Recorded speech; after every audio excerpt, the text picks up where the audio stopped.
Assalamualaikum warahmatullahi wabarakatuh. Perkenalkan nama saya Siti Zakia Nuraulia Kurniawan, NPM 10 12 16 58 dari kelas B2 Program Studi S1 Manajemen.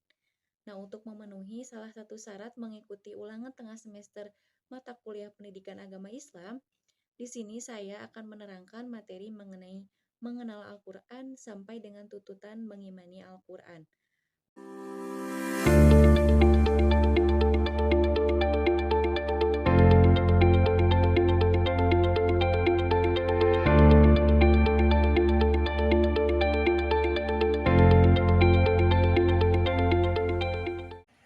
Baik, selanjutnya kita langsung saja masuk kepada pembahasan materi, yaitu Ta'rifatul Quran atau bisa disebut dengan mengenal Al-Quran.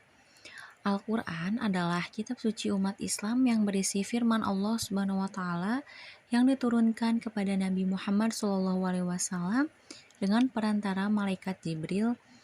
Al-Quran untuk dibaca, dipahami, dan diamalkan sebagai petunjuk atau pedoman hidup bagi umat manusia.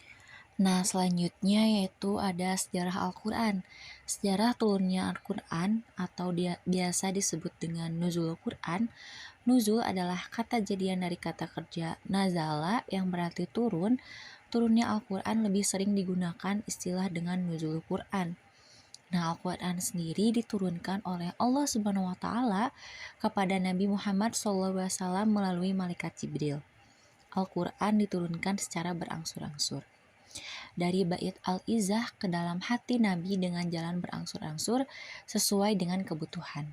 Hal ini diisyaratkan dalam Quran surat Asy-Syu'ara ayat 193 sampai ayat 195 yang artinya dia bawa turun oleh Ar-Ruh Al-Amin atau Zibril ke dalam hatimu Muhammad agar kamu menjadi salah seorang di antara orang yang memberi peringatan bahasa Arab yang jelas.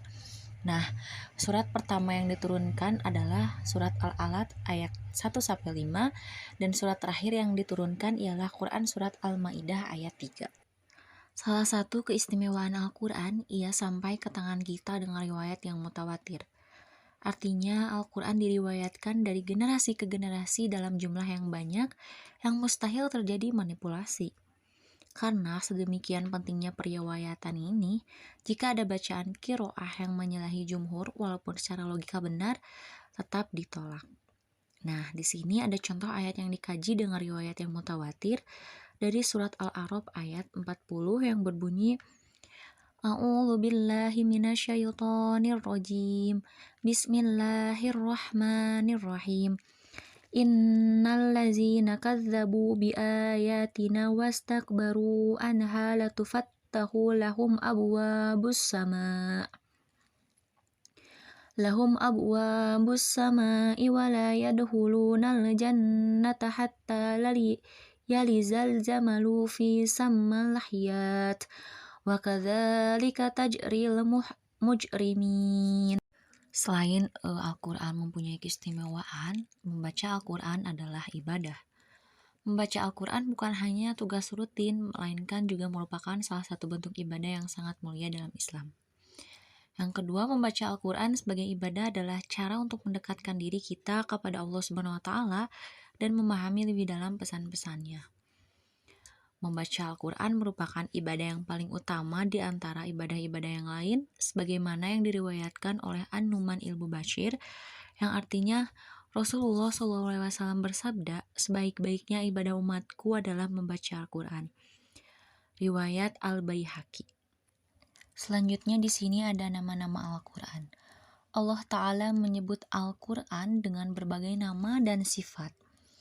Di antaranya ada 11 Asmaul Quran, antara lain Al-Kitab, Al-Huda, Ar-Rahmah, An-Nur, Ar-Ruh, Asy-Syifa, Al-Haq, Al-Mau'izah, dan Al-Bayan, serta Al-Busra dan Al-Zikru. Nah, dari sebagian nama-nama Al-Quran tersebut, tergambarlah kepada kita makna Al-Quran atau kedudukan Al-Quran sebagai pedoman hidup manusia yang begitu lengkap. Nah, ada apa aja sih kedudukan Al-Quran itu?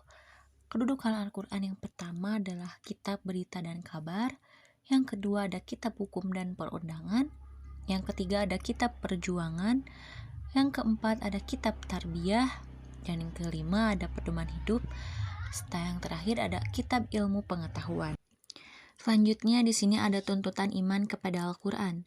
Salah satu tuntutan keimanan bagi seorang muslim adalah al-imanu bil Qur'an, iman kepada Al-Qur'an. Keimanan tersebut mengandung beberapa konsekuensi berikut. Yang pertama ada tarbiyah Qur'aniyah atau mentarbiahkan diri kepada Al-Qur'an. Selanjutnya at-taslimu lil ahkamihi atau menerima dan tunduk kepada hukumnya. Ad-dawatu ilaihi menyeru manusia kepadanya. Ikamatuhu fil ardi atau menegakkannya di muka bumi.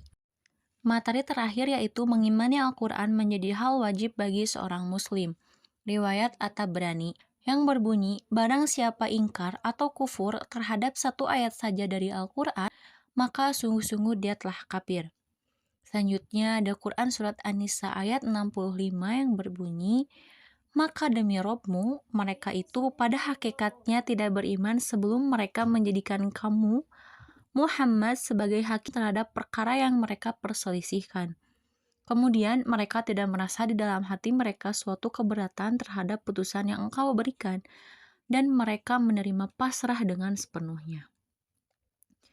Ada juga surat Al-Baqarah ayat 2 yang berbunyi, inilah Alkitab yang tidak ada keraguan di dalamnya, petunjuk bagi orang-orang yang bertakwa.